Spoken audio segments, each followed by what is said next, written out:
Hello YouTube, The Spicer here with the Gunpla YouTubers, and today we've got a little bit of a different cast, so we'll have a little bit more in the way of introductions than we typically do. But I'll kind of go down the line. Onion Slayer, would you like to introduce yourself?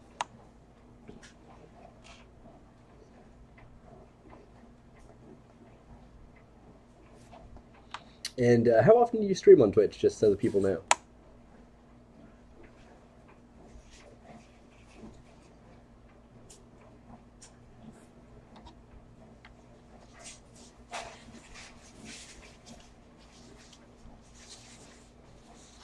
Makes sense, makes sense.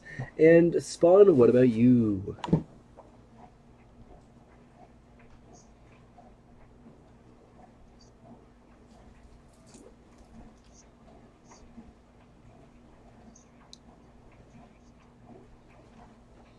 Oh wow, that's a big jump, but that'll be very exciting to get back into. And of course, I'm here and Boomsy is here, and I think he's doing technical stuff at the moment. Eh, Hey, okay, he is here. So yeah, Boomsy's here, yay! Blowing streams up, blowing us up. It happens. It happens. So you know that one probably could have been left out, but you know what? We're here. We're doing it.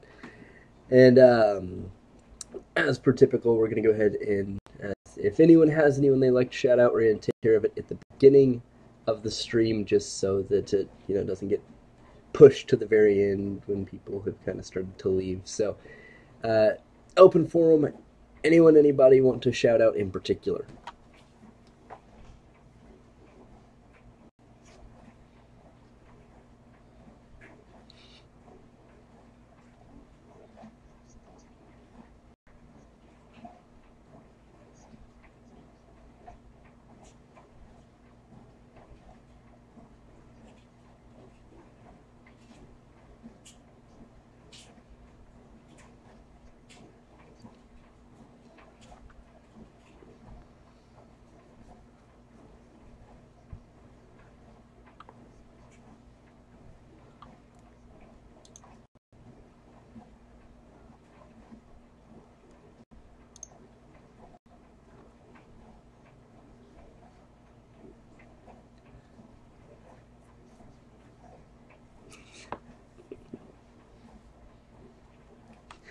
That's usually the good basis. The packaging, the items. That's good coverage. And definitely, with Frosty starting at the Zeta, the real grade line, it's a rough one to start with. So yeah, definitely everyone send good vibes her way, 'cause she's gonna need them. And Boomsy, you had one, right?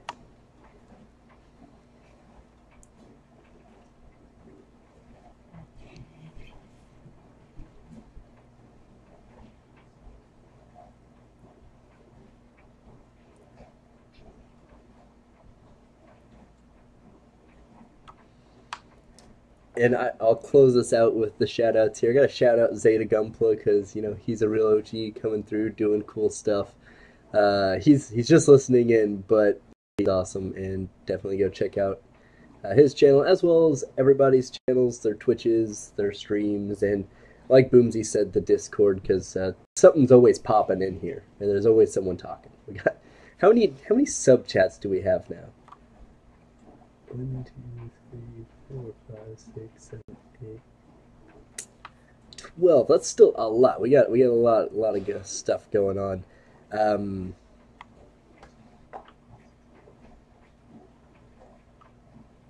we got a lot going on. A lot. So we'll go ahead and jump into the first actual topic of conversation for this month, and that's actually kids through the generations, if I can speak, and how new builders have kind of helped influence that. I know that's kind of a roundabout, long way of saying things, but yeah, just how has Gunpla evolved and kind of what observations do you make? I guess I'll go ahead. Oh, go ahead, Spawn.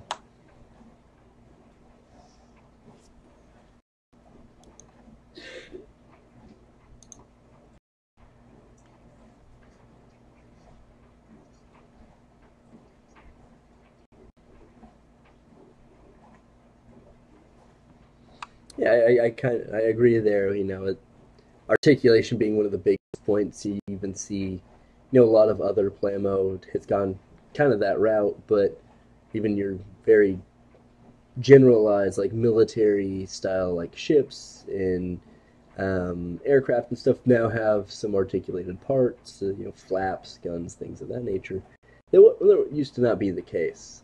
So I think they were like, oh, people like this stuff. Let's go ahead and push some stuff in there.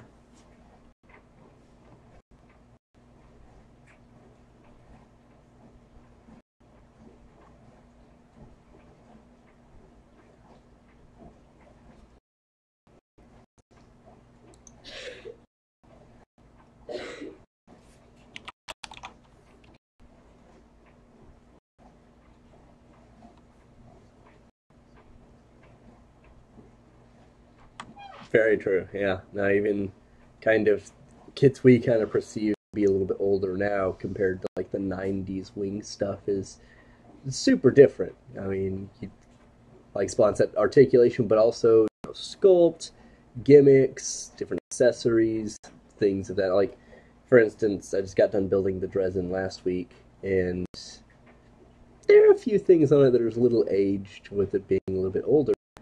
But the beam weapon on there was very, very cool, and we probably wouldn't have got that back in the '90s. It would just been a stick. So, good on Bandai for taking those things into consideration versus just like, okay, we're doing what we can. People buy these anyway. It's just stop.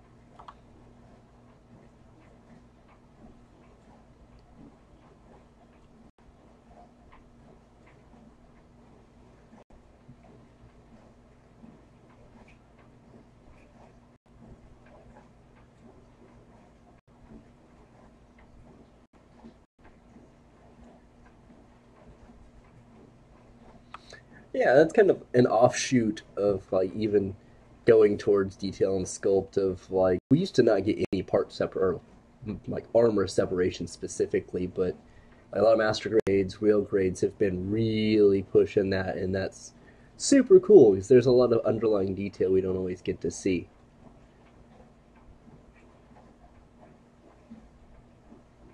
Zeta kind of chimed in the chat and kind of pushing that point even more so.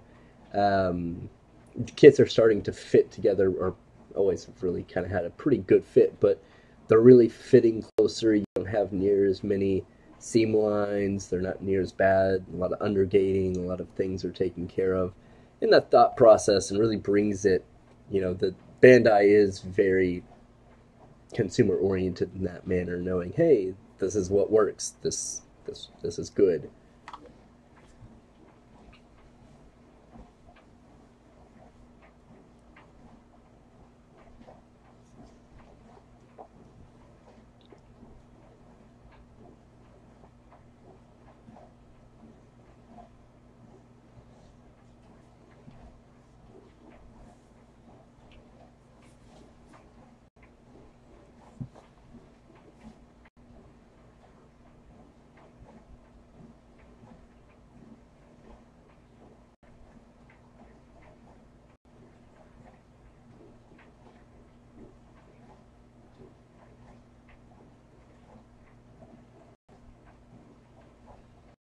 Yeah, even kind of going off of that, if you look even a couple of years ago with the IBO kits, high grades getting mostly complete inner frames with something in the '90s, it'd have been like, that's never going to happen. They're not going to have anything in that plastic. It's just the connections and things. So that's newer builders have, yeah, really gotten a good treat there. And, being, if you've been around more than a few years, you've seen a really big, evolution in that.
Yeah, and it's it's really an interesting thing to see each of those lines.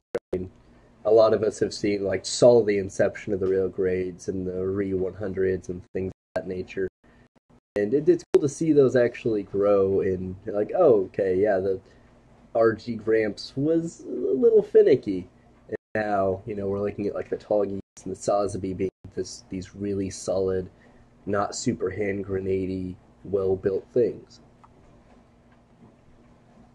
Which I guess that doesn't really take us into the next topic yet, but I do have kind of something off of this that I kind of wanted to talk about.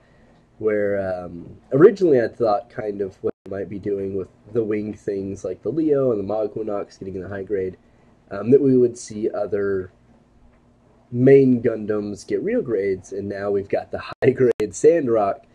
So I was kind of thinking, what are your guys' opinions on that idea? Would you rather see like the Sandrock heavy arms in real grade, or are you cool with most of those being relegated back to just high grades?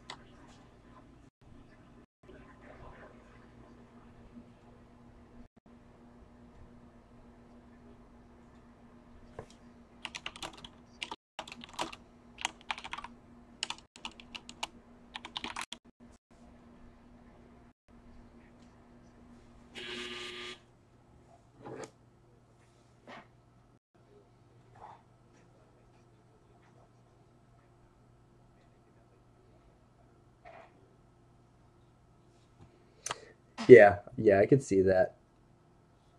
Oh, okay, hold on. Technical things I'm working on.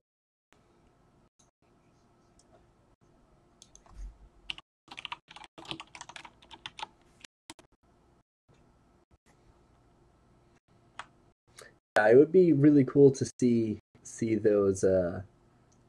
uh those real big differences between like a high grade and a real grade. And I'm going to try because the stream can hear anyone else. I'm gonna try to fill space whilst I do some technical stuff, so that's fun. Um, in short, hold on. Trying to think of everyone who chatted. Gunpla Network, Gundam Garage, Frosty the French, and Zeta Gunpla were shouted out earlier in case you guys didn't hear. Interesting. It's just us two. Huh. Okay. Yeah, everyone's just like it's just this one guy. No one came to hear just me speak. I'm not that entertaining. Yeah, everyone. Oh god,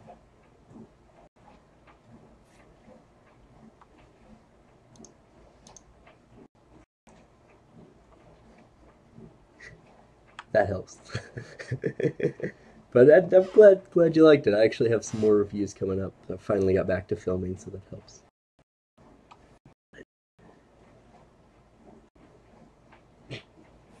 I mean, I can hear you. It's just if anyone else can.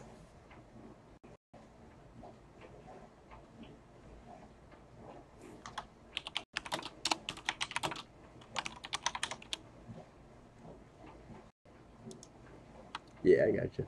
So everyone, I'm still working on the technical side. I think I know probably what the case is, but let me make some changes here.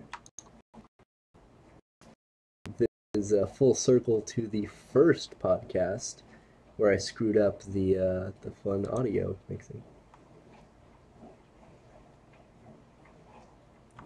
Okay, can anyone hear me, or can anyone hear anyone else in the stream? Awesome. Okay, so now fix this. Um, Eat peanut butter. okay, go ahead and try again now. Check, check. Check. No. John was like, no one can hear you. Uh-oh. Okay, so I think this might have fixed things. It's at least registering on Streamlabs again. Yeah, blame Streamlabs. That's a good point. Yeah, this is always Streamlabs' fault. It's definitely never mine, since definitely have not caused one major issue on every podcast we've done so far. Yeah, we definitely didn't record like a 3-hour podcast with no audio that one time. Apparently, I'm really loud, so you might want to turn me down. All right, cool. We're almost there. I think I know what's going on. Oh, it's always lovely to be in Echo.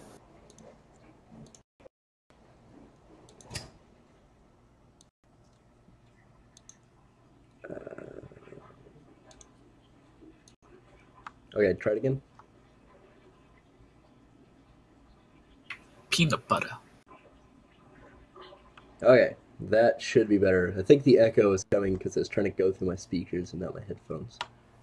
I like turtles. Okay, stream. Can people hear people now that aren't me?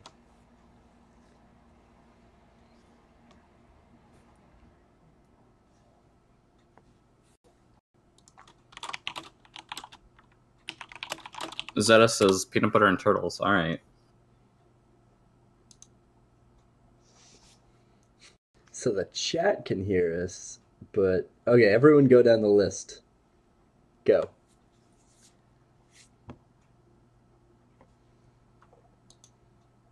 Which list?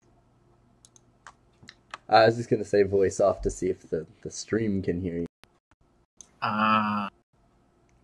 Yeah, I'm the one that's checking with peanut butter. It's, almost like saying a call sign. John's out here trolling us. They can hear us now. Things That's are John working for you, though. again. Yeah. Okay, so let's go ahead and recap the last 20 minutes in the next 3. Go with shoutouts again. And introduce yourself, John and Luke, I assume. if Lucas was here from Gundam Garage, I did give you a shout out, John, so I know you're actually in here. But awesome packaging, awesome service. Glad to be working with you guys, Spicer and Dan the Plastic Man. Mine goes out to Frosty the French. Been watching her finishing up her Real Great Zeta. Seen that's been a bit of a nightmare for her. Or just a headache, not so much a nightmare. Mine goes out to Gunpla Network, awesome team out there, and thank you, Canadian Gundam, for being an awesome sponsor.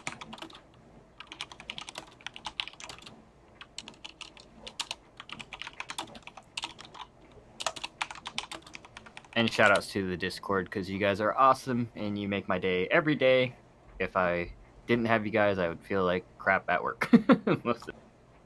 No, I'm happy to be here. I appreciate you actually getting me in the admin team and actually helping out. I know it makes a bit of a difference for that. I'm just there to help fill in content in between.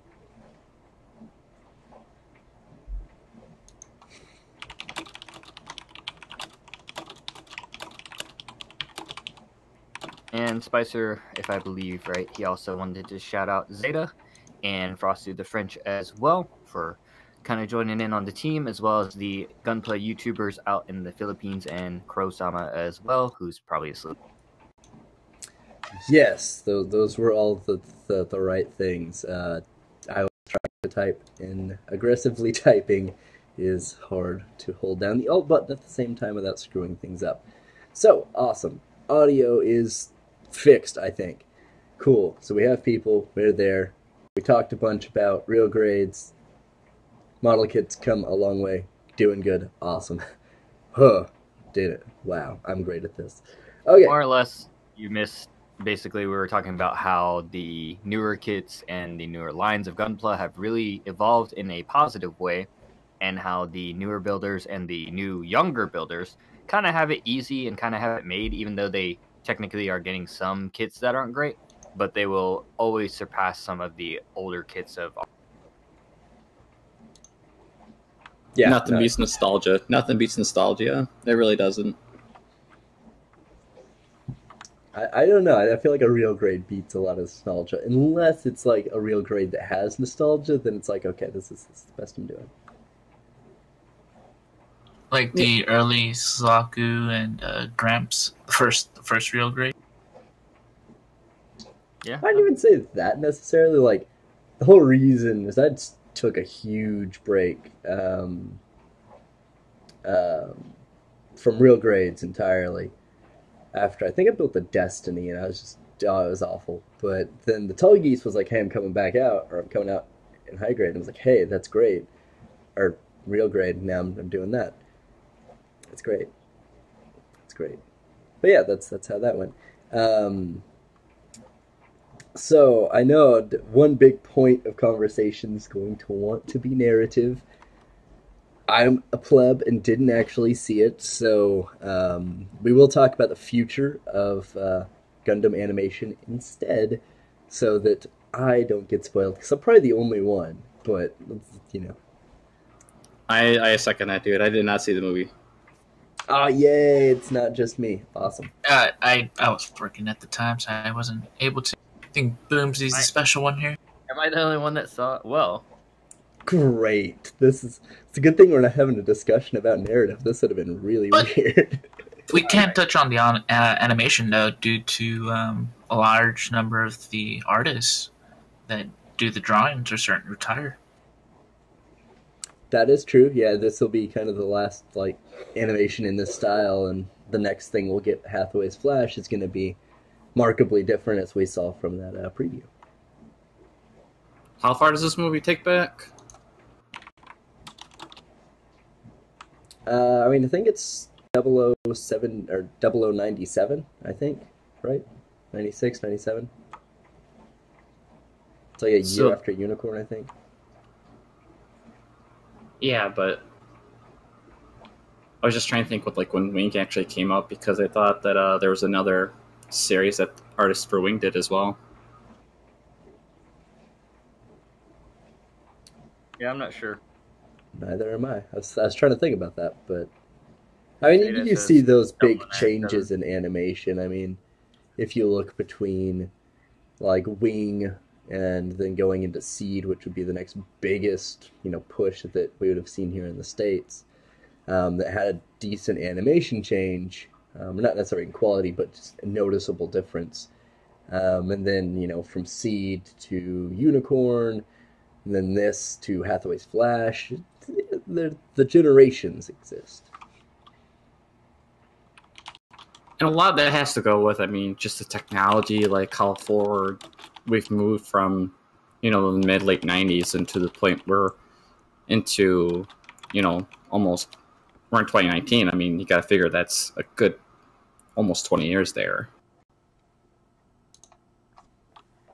Yeah, it's a huge visual change as far as what technology is capable of, and what we can do there. So there's definitely a very distinct feel, and I kind of feel like Hathaway's Flash is going to be that really rocky first step into whatever we're getting next, visually at least. Well, according to what I've been keeping up with and the articles and everything like that, not only are the artists retiring, but a lot of them, are getting older, retiring, blah, blah, blah. And so they're really losing a lot of the great line artists. There was a great segment in the beginning of NT, which you guys will see later on, but they were showing the artists do the art for the animation, and it was wonderful just seeing them trace the stills and move it slightly for animation. It's just absolutely beautiful. Since they're losing those artists, it's going to be very difficult to retrain someone. Like myself, I'm trying to train myself to draw mecha better. I can draw monsters, big, breasted anime chicks, you name it, all day long. But when it comes to being mechanical, I have a hard time because my brain has to focus on straight lines and depth in field, even though it's on a 2D plane.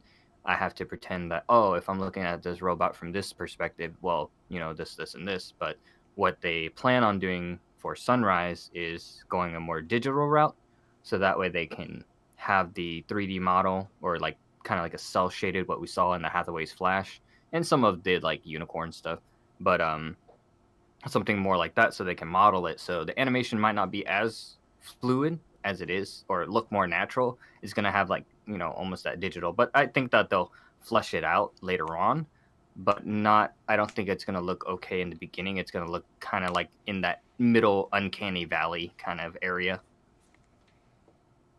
Yeah, I think that you know, we saw a lot of this kind of big comparisons, stark differences rather, in like the Origin OVAs, for example. The mobile suits were all, you know, CGI and all their movement was different, but they did look pretty cool, so I'll kind of give them that. I'll be honest, I did love how the Origins came out, especially the Battle of Loon. Yeah, it's really cool to see all of that. And I mean, I think Hathaway's Flash, you know, being the big, this is entirely CGI style and all digital and everything, it's gonna have some of those growing pains. But I think all the important stuff we want to see will probably be all right. I hope. It's just whether, you know, people are excited about Hathaway's Flash or not is going to be, I think, the biggest difference. I'll go see it in the theaters, especially if it comes out in the U.S. release again. So either way, I don't know much about Hathaway's Flash, but being a Gundam fan, I have to support it either way. Just like, you know, build divers, build fighters. Even though it's not like the greatest thing, I still support it to its core because we're constantly getting new kits. Agreed on that, dude. And I actually want to trickle back to that, like you were saying, Boomsy, like on how the artists actually are with, like how they perceive things. Like it's hard. I mean, as an animation student myself, that's actually going to be doing this sort of thing. It's unreal, and just the technology behind what we actually have compared to where it was. I mean, I see why people are just kind of, you know, falling off, and it's all about organics. It's all about that depth perception. It's about who does what, how does an arm move, how does a head move. It's all that sort of thing.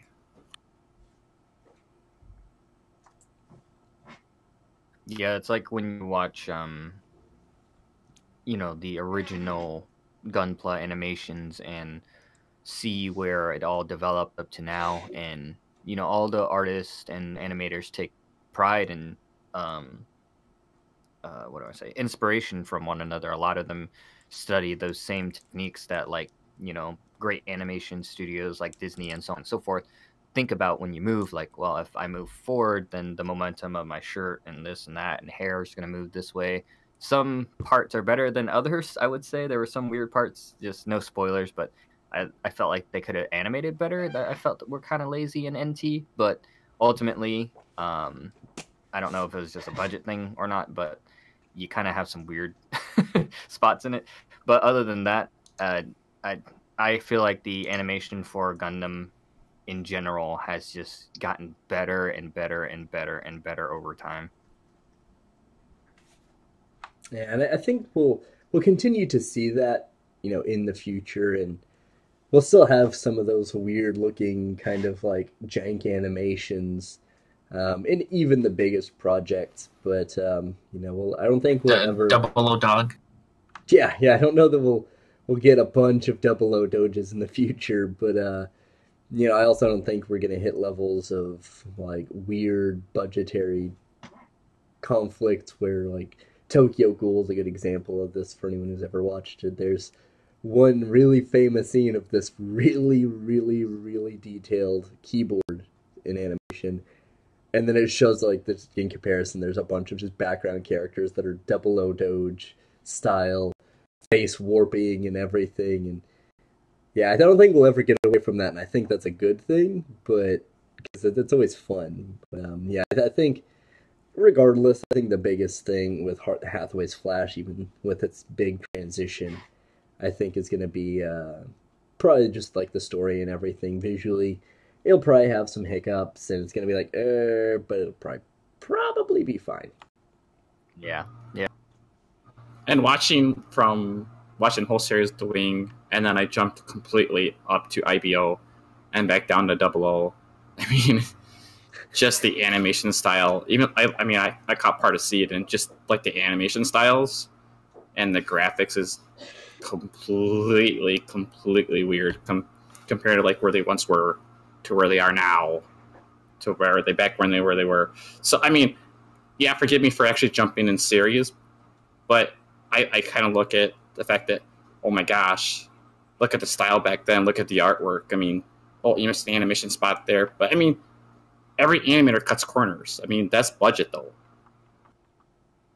Yeah, that's where we get like the Double O Doge and things of those natures, that nature, and in a very similar vein, like I went back not too long ago to start or restart rather Turn A, and there is a certain level of charm to kind of an older style animation, and it doesn't look bad inherently or anything of that nature. Again, I'm saying that way too much, but it is very distinct and it is very different, and it's a different era of animation in general. It's cool to see how that grows and see the differences and kind of see what we can expect in the future, I suppose. But into the next topic. Actually, before we jump off this topic, outside of Hathaway's Flash, and I think everyone's going to probably be in a similar ballpark here, what is like your number one, I want them to animate blank? Doesn't have to be existing work, can be just whatever you want to see in animation. Go. IBO Calamity War. Yeah, I second that. I think that the story could have been a hell of a lot better, honestly. And I just feel like the 2 seasons was not good enough because you look at Mika's son is now born, and it just kind of left you on a cliffhanger right there.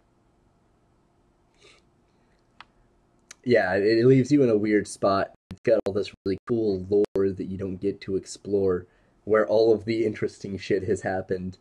And Zeta's putting in the chat, don't say Crossbone, and I actually thought that's where it was either Calamity War, Crossbone, or Frozen Teardrop in animation. I'm glad so far no one has said Crossbone, so that works. I do vote for Jupiter's War series because I know it's all based on a manga and the whole Crossbone series, so I would love to see that, but I'm not crossing my fingers or doing anything that's necessary at this point. Now, going with the Calamity War was from, how the animation for the Origins, that showed a large-scale battle, and that's what the Calamity War touched on, was just how big and devastating it was to the solar system.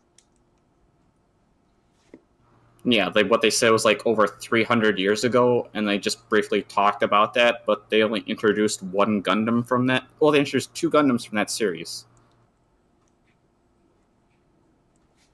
Yeah, that's there's a ton of opportunity there, and I know that's probably kind of what they're thinking for and everything.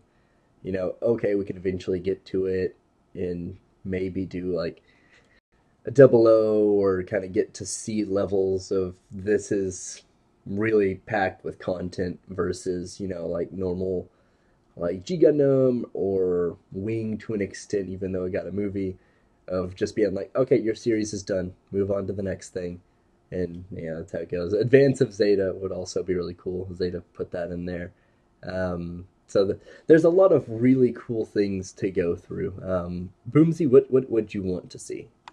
I just want a dope ass, take all the female pilots and female characters, give them some mecha suits, and throw them all in one show, and make it really cool, battle wise. Because I feel like a lot of the female cast doesn't get a lot of spotlight, and it'd be cool to see them in almost like a battle royale Build Divers thing, but not as corny, a little bit more serious, but say Julieta versus whoever, stuff like that. I think it'd be really cool to highlight those female pilots. I've never really thought about that, Boomsy, and I kind of want to see it now just because I do agree with you. I feel like the females don't get enough spotlight. They get they get one show or a couple shows here and there, and it's for 2 or 3 minutes and it switches to the next scene. Yep. So instead of animation, hear me out, what if we get a Gundam Battle Royale game without mechs and you're just female characters? You're just that Fortnite with Gundam, but without Gundam. The kids will love it. I don't know. That might be interesting to see. That was a huge joke. What, a Gundam Battle Royale? I would say, you just had a bunch of random grunt suits on a map you drop in, pick it up, that would be kind of neat. Just out of nowhere. And then the more kills you get, you become more of a Gundam. Yeah. Let's start working shopping this. We'll reach out to Bandai. It'll be fun.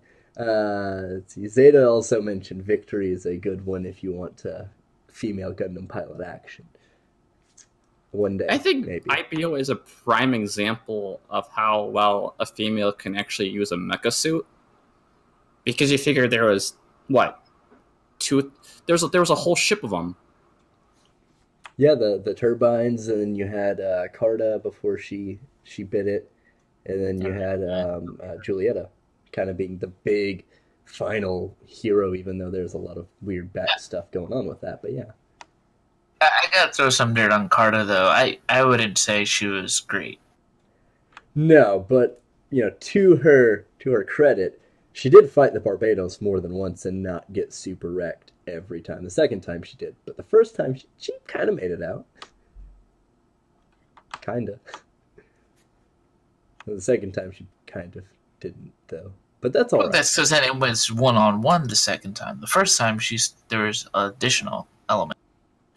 This is true. Her escorts did get super wrecked, like, right at the beginning of that, because Vika's like, nah, this is not happening. And I actually like that Julieta was kind of batshit crazy at the same time, because it actually gave her character a lot of spunk, and she was like so going in towards Mika and Barbados. And I know that even though she got wrecked and everything, but it's still awesome to see that. And I feel like that she should have got a better backstory though. I could see like her kind of backstory and like how she rose up through the ranks and everything could get like a manga, and that'd be pretty interesting. Hey, something to bring up on the side, because I hear people say Barbados, and then in the animation it's Barbatos. What do you guys prefer to on calling that? As far as I know, it's called the Barbados. I mean, it's Barbie for short. I don't know how to really pronounce it. Like, you guys know what I call it is Barbie Boy, so. Every time I hear someone say Barbados, it reminds me of the country instead of the actual Gundam. Just because I've, watching the 2 seasons, it's always Barbatos. Oh, wait, we were talking about Gundams? I was talking about a country. What are you guys doing? No, I've said it both ways, but yeah, no, I feel like when I do say it like the country, it's always just like ironically, but then it's not. But it's a weird thing. I mean, I usually try to go off of what the Japanese pronunciation is. Oops. Barbados, Barbie. They all mean the same thing. Barbie, yep. Forever be entombed as Barbie boy. Barbie. Mattel's gonna go after Bandai next. Because Barbies. And my jokes do not land. Barbies. I mean, Barbados is a Barbie, so. And Julieta's supposed to be the Ken doll? Yes. Not her mobile suit, just like her, and then there's the Barbados is the Barbie. It's a very different. Scaling is very difficult in this situation. That would be a very interesting set. You'd have to have like a 1/40th scale or 1/48th scale Barbados, and then you'd have to have almost a 1-to-1 Julieta to be like, oh, they're robots. I do want to say this. I know we're on this kind of the same topic, and I know this is kind of like a next topic, but I do want to see this. I would like to see Bandai really make a better Master Grade version, because I know the full mechanics that's supposed to be that Master Grade, and I just feel like it's a very popular character, and I've seen many custom builds on him, and I just feel like he runs out of super fast, and everybody wants him, but I feel like it's so underrated at the same time. I can see that, yeah. And that 1/100 scale, it doesn't definitely get gypped with just like the 1/100 no grade, and then the full mechanics, and that's kind of it, really. I mean, I guess the high resolution's in a similar vein, but still, yeah, that's weird that we haven't seen a master grade from that. But at the same time, Bandai's still super far behind. Like we're just now getting the Dynamis, and how long has it been since the first season of Double O aired? I mean, no, no, it's not the Exia, but still, like one day maybe. It's just weird they haven't done it yet. No, and I understand that. And a lot of it has to go with technology, and it has to go with the injection molds and what goes into that sort of thing.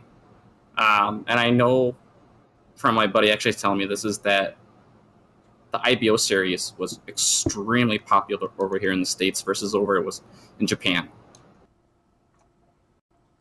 Yeah, I could see that. I could see there's a real big push for it, and we got a bunch of high grades from it. So I can kind of see that. Well, with Bandai now owning the distributor, the main distributor, Bluefin, they'll be honestly be able to see the numbers of sales here in the States, which hopefully may have an influence in the future. That would be cool. It'll be interesting to see. I mean, it's a weird kind of comparison, but like looking at kind of different business models, different business plans, we're always going to be a secondary market for Bandai, at least in terms of Gunpla. But it is interesting to see how they do, in a way, spend a little extra money and try to cater to us in some manners, like narrative coming out with an English dub here. I mean, people would have to go see it subbed anyway. And the same thing with Unicorn OVAs when they were coming out, they were getting dubbed for that specific thing. So that would be really interesting to see. Yeah, like going back on what Onion was saying, I've been trying to snipe a 1/100 Lupus. It's just a full mechanic, not the Lupus Rex. I already have that one, but just a Lupus. And every time I check, it's either sold out or someone's got it for way too much money. Too many Dolans, not getting bought. Yeah, don't remind me. I'm missing pieces from that kit. I'm lucky I found it for a steal at the local shop, and it's the Expo version at that. I got it, I think, for exactly for what it was sold at the Expo. That's super good. Not even extra markup. That's good.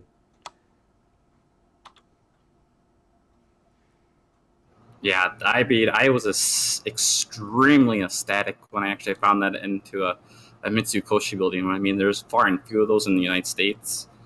But I mean, when I saw that thing, I immediately sniped that thing off the shelf. I was like, nope. I was like, I'm taking you home. This is mine now.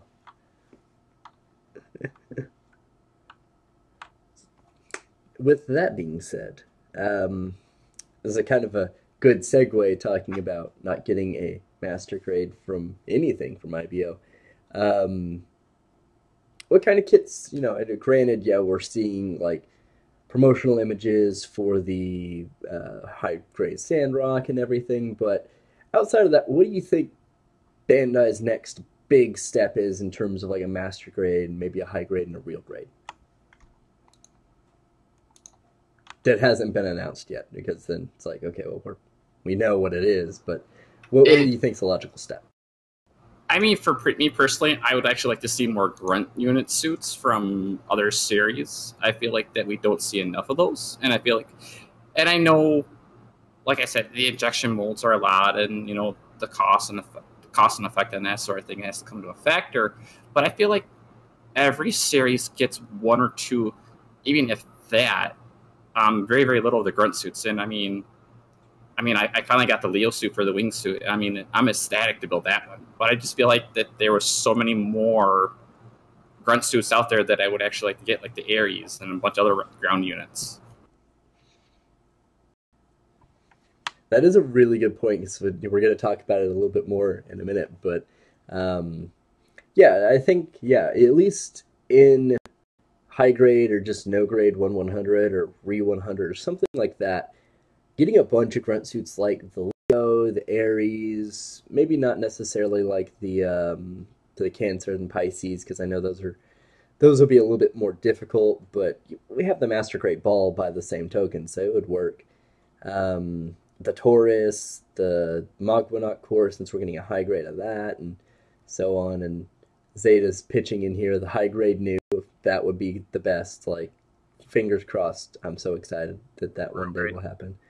Yeah, for the real grade, the HG Kempfer, and the Master Grade Zaku 3.0. I think the Zaku 3.0 is coming out with the Gramps 4.0. So hopefully I'll be able to pick up one of each when I'm in Japan, because I think that's the target release. When you go, I want one. Boomsy's gonna become a Gunpla mule.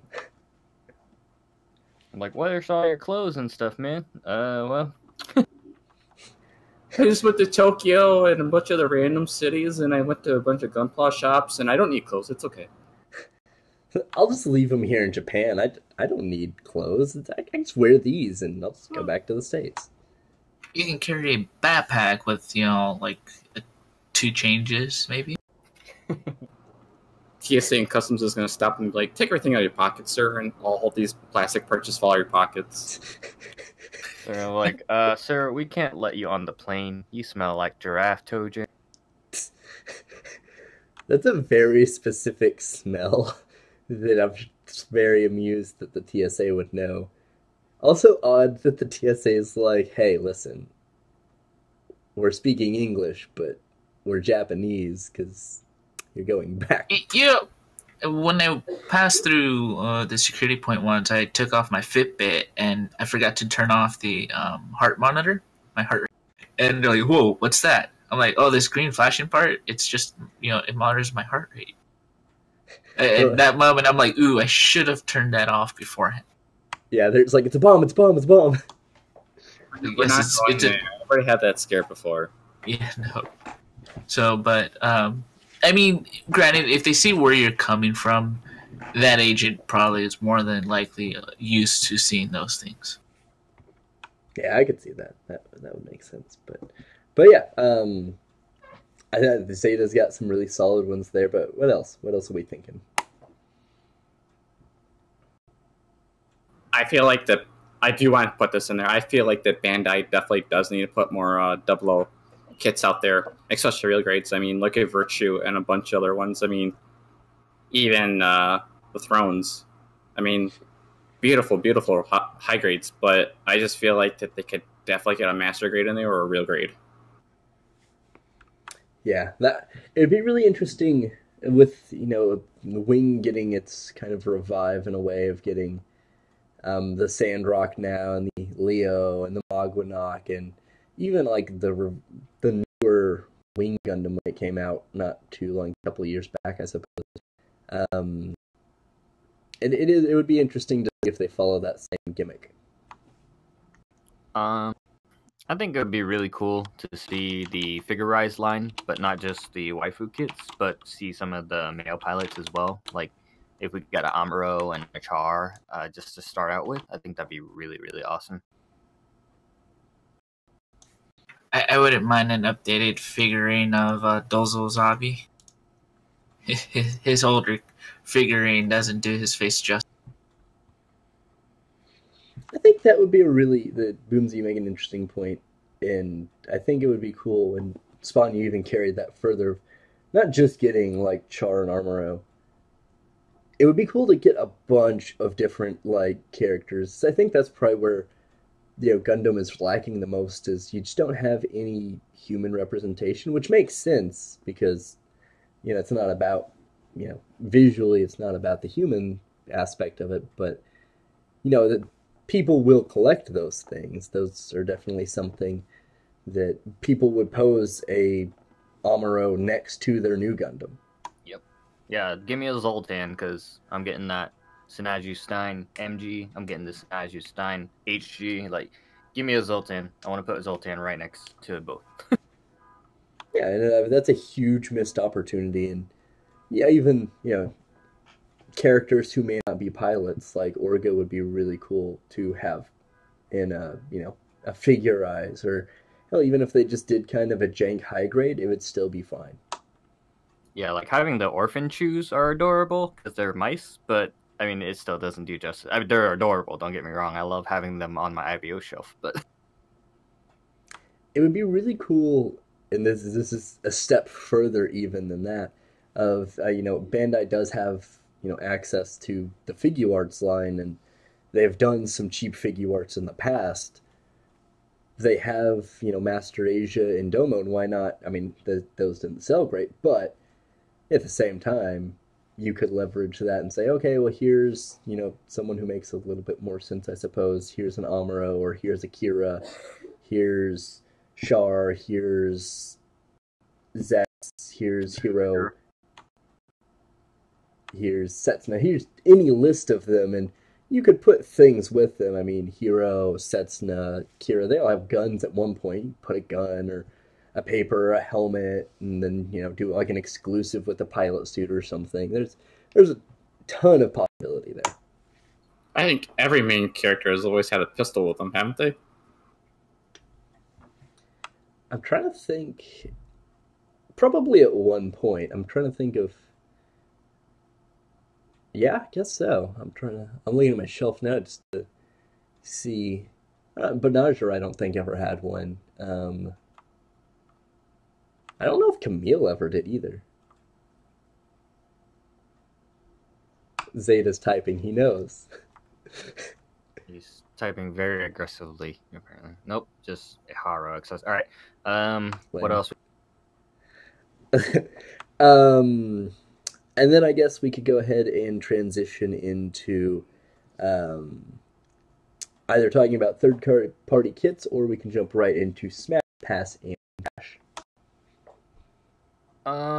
Let's go ahead and do the Smash Pass or Trash. If you guys have not been in the podcast, basically we pick 3 kits and either smash one, which means we would technically fornicate with the kit, pass it, just kind of not so much, or trash it because it is not worth our time and we're probably not going to buy one. No judgment here. Exactly. I feel like been the devil's advocate in a lot of these because I like the Carl Gustav or Gustav Carl when it was in Smash Pass. I was like, no, throw that away. I hate that thing. I'm alone on that one. But this is a special edition because not all of these actually exist, and we did kind of hint on it or hit at it, talk about it earlier. Words are difficult, and we're going to go ahead and start with the high grade Leo, and the stream should be seeing this so they can kind of keep up. We did get the high grade Leo, so at least for those of us who have built it or have looked at it, we know kind of what it's generally about. There's also the Ares, of course, which we don't have a high grade of, and maybe one day we will. But Robot Damashi version does exist and works fairly well. Then there's the Mogwanok, which we are getting the high grade of. And then there's the EW version of the Mogwanok, which I think would be cool to get like a P Bandai of, because it's mostly pretty similar. It's just a coloration change. There's minor sizing differences, but it would be cool to see. So, Smash, Pass, and Trash the Leo, the Ares, and the Mogwanok Core mobile suit. I vote pass on them. On all 3. Oh. Zeta is just trashing all 3. Wow, Zeta. Had we thrown some Zeta stuff in there, he would have been like, okay, this is acceptable. I'm gonna straight up smash the Ares. I've always liked the design of it. Just get in there. I'm gonna pass on the Mogwanok. I never really liked the design or the coloration, really. It just reminds me of, like, I love peanut butter. You know, we all love peanut butter. It just reminds me of, like, Reese Cup packages. So just gonna pass. And then, I mean, the Leo is cool, but if I had to pick one to trash, it'd be that one, because I'll just get I know it's blasphemy, but I'll just get the Bill Divers one.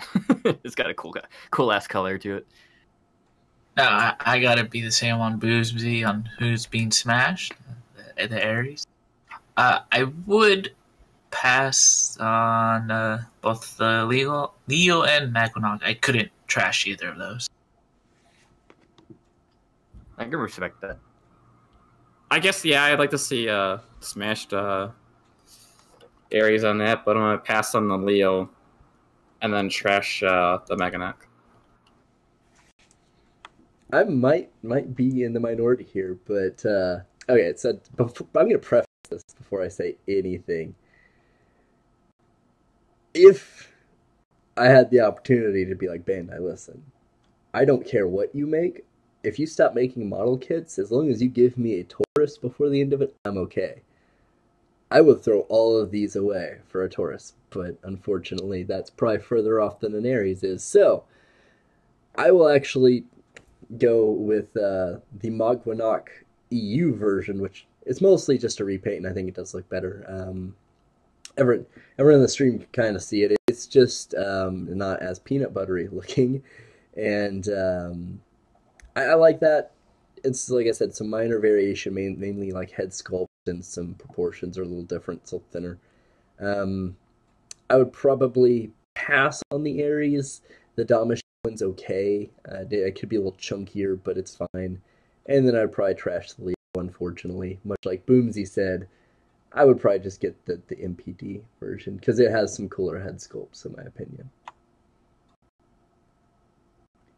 But I would blow someone at Bandai for a Taurus, let's be real. The Taurus Hey, Bandai, you hear been that? unappreciated.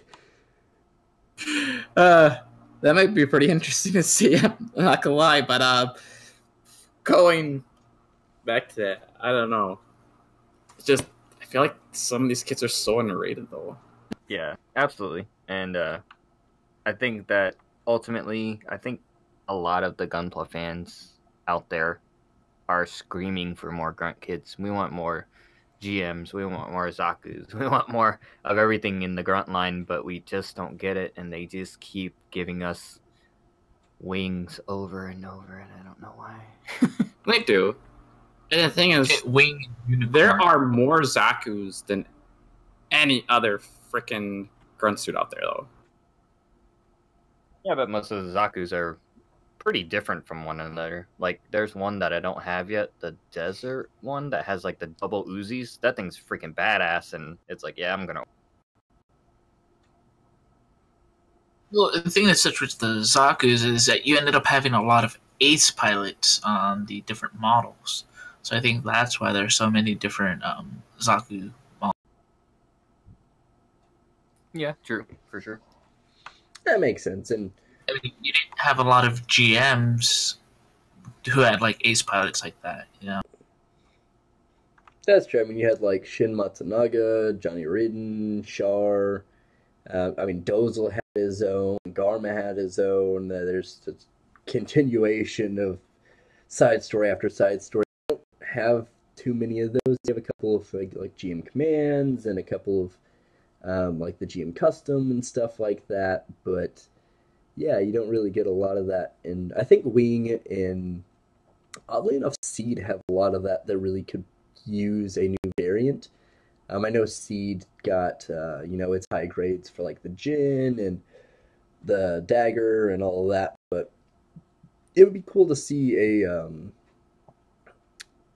redo of those and kind of bring those back to life. But yeah, it's a lot of things, Yeah, and just moving into the next portion where we're talking about the third-party Plamo, we definitely want to highlight those more in the later podcasts as well. With the upcoming Ava movie, the final movie, I'm super stoked on the units that are coming out and cannot wait to see the rest of them. This is going to be heresy, but I totally forgot there was another Evangelion movie coming out. You know, it's only been like 7-10 years away. It's been a minute, and 3.33 was it was weird. Yeah, they're all a little bit strange. I saw that they're hitting the Heresy. I really haven't watched it that other than one movie of buddy of mine listed. Oh, they're crazy. They start real solid and then go real far off the rails every time they make new ones. So like the original series, yeah, a lot of it made some sense, kind of, I guess. Then the end of it, Evangelion was like, what? And then these movies are like, Yeah, it got crazy as hell. So it's gonna be fun when I do my Ava week and just talk to everybody about it. I can't wait. That's But all Boomsy's going to talk about. Just, hey, have you guys seen the new Ava movie? Hey, have you built this Ava thing? Hey, have you hey, heard of our about Lord every and kid, Savior? I have no money for anything else right now. I am eating not ramen, but the package. I'm stealing the packages from people's trash cans and eating it. So, Oh, damn. so a little further than our resident backlog king. Yeah, further than that. I saw that there's a lot of Mazinger like S kits in the Super Robot Wars. You guys notice that are being built right now or being made? No? Yeah, that's actually really cool. I mean, I think there's, what, 4 of them now? The Infinity versions, Mazinger. and then there's another one. Yeah, and then that whatever Granzing, I don't know. Freaking Zappa's gonna murder me, but I don't remember what the hell that thing. Man, if Zappa was here, we'd be getting roasted so hard. Yeah, it's okay. He'll hear it Well, later. I mean, great thing he's not here then. Yeah, no, he'll just message us and be like, I can no longer associate with any of you. Let's see what else. There's a big push on that reissue for the Zoids, which I thought was pretty effing cool. I've never built a Zoid myself. I heard they were pretty complicated, but I plan on getting one. I did see that they are getting a remake. Is Kuroboyukiya still making them, or did they get a new manufacturer for those? I think they're the reissue of the Kotobukiya kits, but I'm not sure. I really just kind of glanced over and put them in the Plama news, and then kind of was like, I'll look at these later, because there's usually like such a high price point, but really I've heard good things about them. They're just difficult, I guess I would. Now, the only question I had was that I've never. I mean, I definitely want the older ones that came from like the 90s and stuff like that when Zoids really came out, but I heard they were kind of on the smaller side. I can kind of see that with, like, I think even like the Full Metal Panic Coach Kia stuff, it's a little bit smaller, but I mean, their boxes look pretty large, but at the same time, it's like there's a lot of mechanical detailing, and there's a whole inner frame, then there's armor, and then there's armor, and armor, and more armor. And yeah, they're not cheap. Even like at cons and stuff are really the only places I've seen them regularly, and they're always like, yeah, I'm not gonna pay for that. Yeah, I think the last one I saw at con prices are ridiculous anyways, but he wanted to price match, and even when I price match on Amazon or wherever I looked up, I think I looked at like HLJ and Amazon, they were still like $80. Yo, this is a super big side note. Speaking of HLJ, they're doing a big sale right now, and they've got some good stuff on sale. So if you haven't picked up like that Master Grade F91, no association, but I've got some stuff in my cart, and I was like, do I do this or do I not do this? And 70% off. Holy G.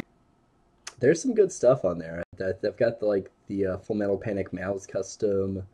The Tristan's like $10. I might grab that, and then maybe mod it and use it kind of as a test bed to see Wow. if I can Okay. get good at stuff. If anybody's looking for the high resolution 1/100 Gundam Red Frame Astray, it is $98 on Hobbylink right now. So all 4 of you watching, go check it out. Go buy. Oh, they got new Nico Bushis. Actually, I'm going to collect those over time because I love them and I think they're adorable, as stupid as they are.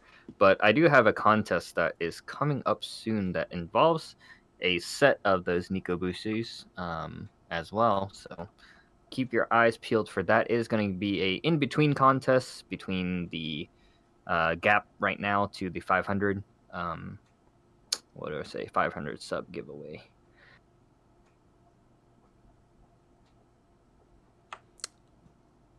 I'm very interested in them, and I'm like, once they get a cat that's similar looking to mine, I'm definitely gonna buy one.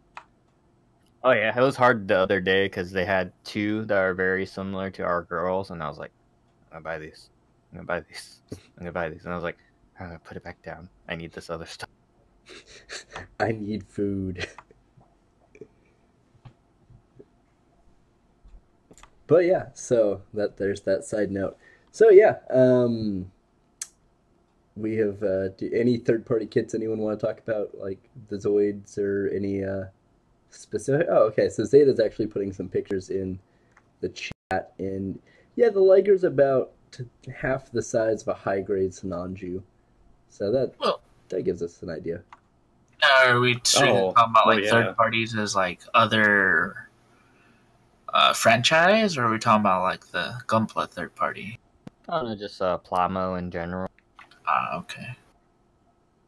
I mean, For one, I like to personally say I feel like with the whole Dragon Momoko and Da band thing still kind of going out there, I feel like I've had this conversation with my buddy, and we just kind of feel like if Bandai would really see this, they could actually they should up and pick them up, because there would be so much more revenue coming in for Bandai, and there wouldn't be like this whole big controversy. And I understand why Bandai's pissed off everybody, because people are ripping off their content and they want to feel that their response, they want the credit for it, in which they absolutely should. But then again, it's just kind of a stupid controversy, because I feel like that there's kits that we can't get, that Bandai's not making, that they can make. Yeah, I think there should be at least some kind of legal distinction that's not necessarily like it's legally distinct, even though we know it's the same. It's like we made our own mold for this kit. Yes, it's using your intellectual property. There's no existing mold. That shouldn't be nearly as harshly punished as like just ripping the kit off by any means. That's just me. But like the Testament Gundam, there's not a model kit of the Testament Gundam anywhere, and that DM looks great. and it's like, I think they should have just capitalized on it. I mean, I understand from, like content creation portion, like, yeah, don't steal my shit, blah, blah. But even then, I think they should have like capitalized and be like, you know what? Hey, let us buy these molds from you. We still have to go with this route, but if you let us buy these molds and we'll work out a deal, maybe not hit you so hard on the legal side, and then because all those dudes got arrested, but work together and then create those for us and give us a higher quality. Because imagine if Bandai made that actual Dragon Momoko Death Scythe, but with their quality, and then like redid like the inner frame and the PC parts, man. Whew, yeah, that thing would be beautiful. I mean, it already is beautiful, but I know that it has a lot of problems because the plastic, isn't great, so on and so forth. Yeah, one of my biggest gripes of it was the blatant, like, complete, even copying the box art, like, rip off. Now that, I don't agree. But, when they would tool or do their own version of the kit, that was pretty cool. Like, Supernova, or their no model hearts. Like, how they go about it has been pretty good. And I do agree with what Zeta said. As good as they are, they're not Bandai quality, and that's very true. But if you really look at Japan's technology compared to anybody else's in the world, Japan has that technology, and as a business owner myself, I completely understand the whole thing of, you ripped off my shit, now you're gonna suffer the consequences, and that's the end of it. But they're also like you guys just said, there should be some like leeway in the legality thing where, yeah, okay, now you did this, now help us become a better company. Yeah, I mean, if nothing else, of course you're shutting these things down, and maybe there's a weird like, hey, you're gonna help work for us on the down low or something. But yeah, I mean, the people who did kind of come up with those molds and those designs of those molds, they had some kind of value going forward for Bandai, but that's, just kind of how it rolls, I suppose. Yeah, absolutely. And the biggest popularity had always been the price difference. that too. we were talking about this not so long ago within our like friend circle. Like, where ultimately where do you sit as a price point for the kits that you're willing to buy? You know, like whether it's SD all the way up to PG. You know, like is it a $10 margin, and then for the ones that come with more stuff because they have to print certain things, blah blah blah. If you give me a kit that's old runners, like the damn Phoenix with 2008 runners, should I really have to pay 30 dolans, or should I pay 20 dolans for you guys reusing runners and recoloring them? All I got were pigtails, and that's it. You know, like those factors are kind of like what I would think about if I was making a business. Like, well, I could redo this, recolor it, use the same molds, add a few things, and I'll only charge like, you know, $5-10 more dollars. Not, oh, this is a P Bandai, which is holy shit 2019 right now. Exclusive release, and P Bandai's up all of our freaking back skirts here. But ultimately, you know, it's how much are you willing to actually pay for it, and are we getting screwed? Because sometimes I feel like some kits just cost way too much. I agree with that. I completely agree with that. An example I could use is I just came from a shop that imports, like they don't even go through like distributors. Like I guess they import it themselves. And so I went to check it out because they finally expanded their kind of Gunpla figurine section. And the markup on some of those kits was ridiculous. For example, I just purchased the long reach booster Barbatos from Gundam Garage. You know, it was $36, you know, with the membership and then, you know, plus shipping. No, the base price that they were selling that same kit in their store was $90. That was their sticker price. And that's why I love being with Gundam Garage, and I think Spicer feels the same way because they have extremely low prices for that membership. I mean, absolutely gorgeous. And the biggest thing for me why I switched from Gundam Planet to Gundam Garage was their shipping and their prices. And I understand they're a growing company, and I know sometimes that, you know, when a kit goes, it goes, but that goes anywhere. Yeah, I mean, I'm not gonna turn down getting that Tuggies 2 for $30, which is the regular like price for members. I didn't get a special thing on that one. But yeah, I mean, everywhere else, that's the only P Bandai I've bought, and you know, maybe in the future I'll buy more. But it's, yeah, I'm like, I'm not gonna pay $60 for Tuggies I paid $30 for a couple of months ago. And this is kind of a weird, not necessarily, it's not exclusive to Gunpla, it's just a little more interesting in the context, but like Marvel Legends are really bad about this, where Hasbro has like used the same body mold for years, and it's painted, and sometimes there's different molds of like arms or heads or something, but overall it's like, okay, well, the set price is there, that hasn't changed, but you know, it's like, if you want these other variants, these other new molds, we have to, you know, make profit somewhere, and this is where we do it. So I can understand from a certain extent, but at the same time, like, you could have sold even the shiny coating version of the Phoenix, for example, at a lower price and been fine. Like, I'll pay $30 for the Snarju Stein, that's fine. But Don't even talk about that Phoenix. But yeah, the Fennec, like $25, sure, okay. Those who want it, great, awesome.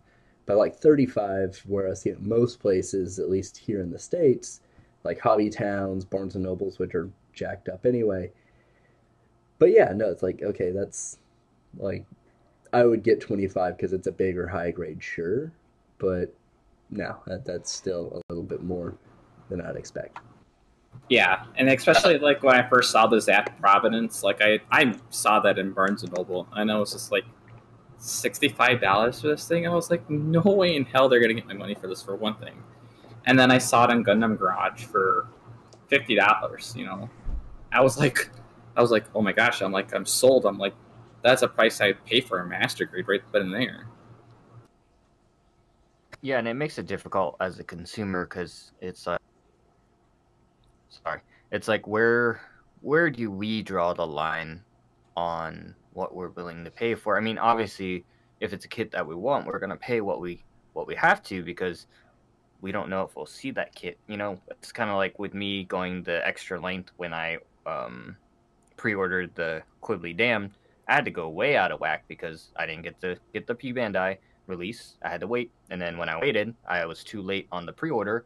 Then I had to go through another vendor, and they're not getting it until super late. And now, you know, I'm a month and a half, almost 2 months behind on getting my Quibbly Dam because I chose to go the other route because I wasn't willing to pay the crazy pre-order prices for it. But then again, I'm suffering because everybody's built the damn kit and I'm still waiting for mine. You know, like it's a very hard bridge for us to gap as consumers on what we're willing to pay for. And then like certain things, like when we do open up the kits and we see it and we're like, well, shit, you know, I gotta paint these sleeves, even though they could have just added a insert or something for the Sinaju Stein and the MG. It's like just those little things really, you know, make me think about design and how they can get some better things for just us ourselves as a consumer overall. And, you know, and I just kind of want to, like, I hate to trickle back, but when you look at perfect grades and the price, I mean, there's a supplier out in Korea that makes those resin molds, and they're only designed for those perfect grades, and they're stupid expensive. And you wish, you know, yeah, they're cool and all, are they worth your money? Sometimes no, but I feel like some of the perfect grades that they do have out there could definitely drop in price. I absolutely really do. Yeah, and the special stuff is not just in the Gunpla line. Getting into the frame arm girls and the Megami device, they have these things called like pretty armor, and there's another one I forgot what it's called. But those pretty armor kits aren't made by Kotobukiya themselves; they're made by like a third-party vendor. But since they're not technically the kit, even though they fit on the kits, they're almost the same price, if not more, than just a standard kit. Like, why would I buy the accessories for this thing if I can just buy the kit? And sometimes Bandai does that as well. They're like, oh, well, here's the PG, and then the LED is the same price minus 50 dolans for that. So, yeah. And it's like, come on, man. Like, just make it one package. I mean, yeah, I do agree with that, dude. I mean, I bought old high grade from EG1, and then it came with like this whole complete separate armor for it. I was like, okay. I'm like, why not just make it all like a different whole complete Gundam? Or just complete the two, but just put two in one package. Speaking of, I guess this is a new topic, Bandai slaps to the face. I think the biggest slap to the face that we recently had from Bandai, not just like the minor sleeve stuff, was that the full mechanics 1/100 Gujin, just not coming with 2 frames and only coming with the one. I think that was just like, man, I felt so bad for my buddy because he was like, oh yeah, I get to put both of these up and you can help me build half of one and so on and so forth. And then we open it up and I'm like, there's only 1 frame in here, man.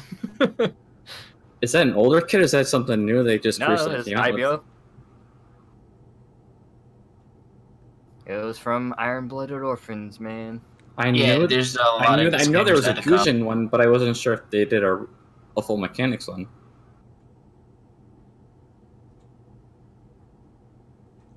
Yep. Yeah, it was a Gujin rebake, right?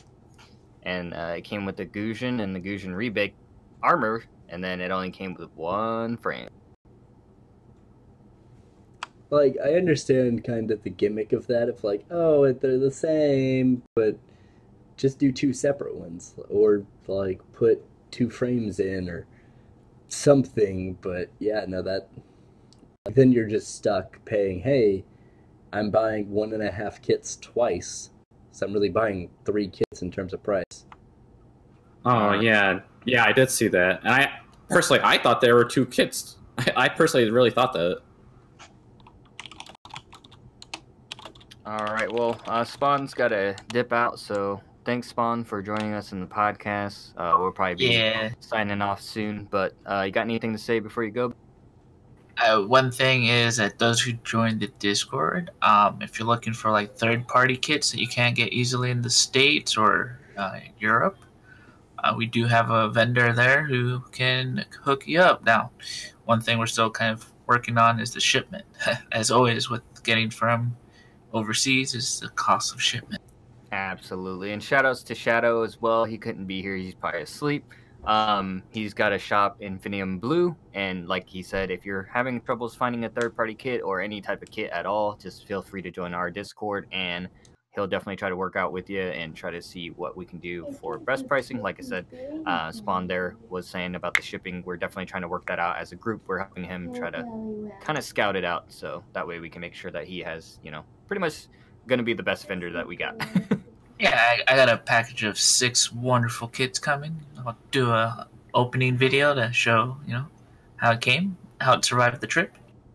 I also do want to say something about Shadow. Is if you need any, and I mean any information about Gunpla or Gundam in general, he is your go-to.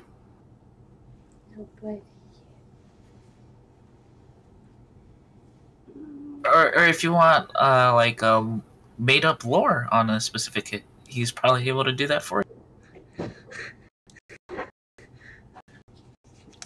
He's not only our vendor, he's also our lore maker.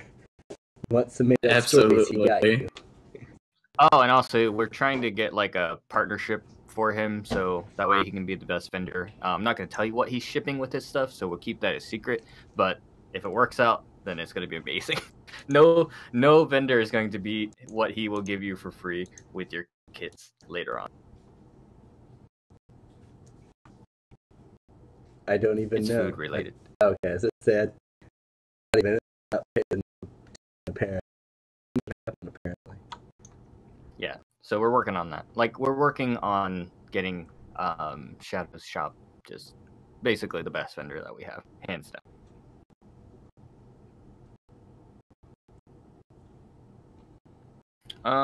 What else do we have, Spicer? I think that's pretty much it if we want to wrap it up.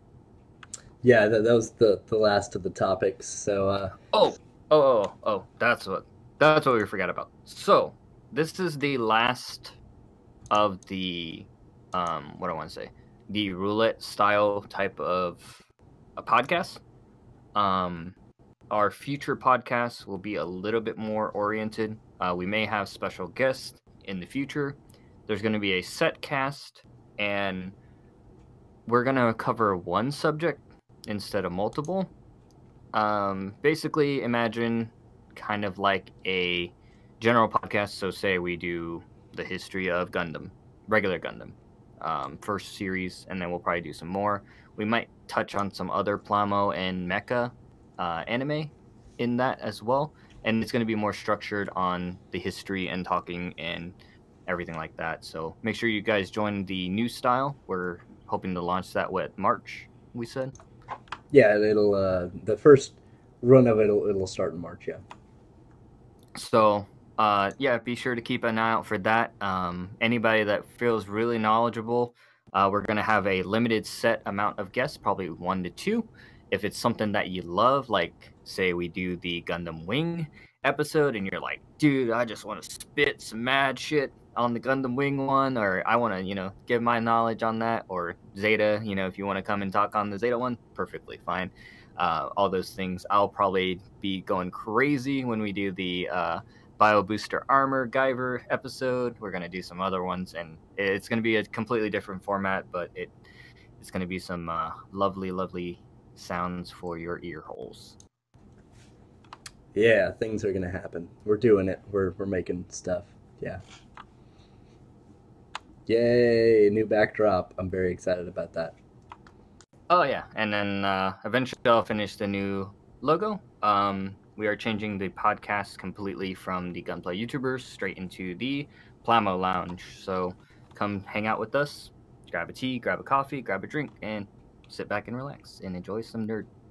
Plamo.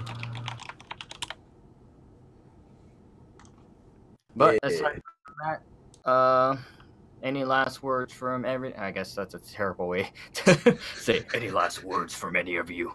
Any last things that you would like to say to the viewers out? Yes, please call the police. Boomsy is threatening our lives. Just kidding, don't actually call the police. He doesn't know where I live, but he does. Da da da, I'm gonna die. So if you don't hear from me again, it's because I'm dead. But thanks for everybody for stopping in. I'm sorry the podcast was on my channel this time. As you can tell, I'm bad with streaming, so I need to make those adjustments and leave them alone as opposed to switching back and forth. So the new version of the podcast will stay on my channel, just so I don't break it as much, at least. And yeah. Yep, and then the after party will continue with the March streams. We just kind of want to get everything formatted, and that will be ran on my Twitch. So if you ever join or sub on my channel, I did start to put my Twitch in the description as well. So you'll be able to join us for those Jackbox games or whatever the hell we're playing after the initial streams, which will be a lot shorter. They'll be about an hour and a lot more formatted and structured. So that way you guys can hear that, and hopefully we don't have any problems, but I'll be able to get those onto SoundCloud for everybody to listen to if you end up missing it, as well as hopefully without any problems onto iTunes as well. So, like I said, we're getting real serious business about this. And we'll of course have it. We'll have the VODs up on YouTube, as well as the after party will be archived on Boomsy's Twitch. And then you'll get the audio version on SoundCloud and on iTunes. And yeah, we're making changes, doing things, trying to hopefully be a little more consistent. Hopefully I won't break things. So yay. Yeah. And other than that, guys, just wanted to thank everybody for joining us. Wanted to thank Onion for joining us as well. He's one of our newest members here in the group. And other than that, you guys have a wonderful Saturday into Sunday night, and take it easy and peace.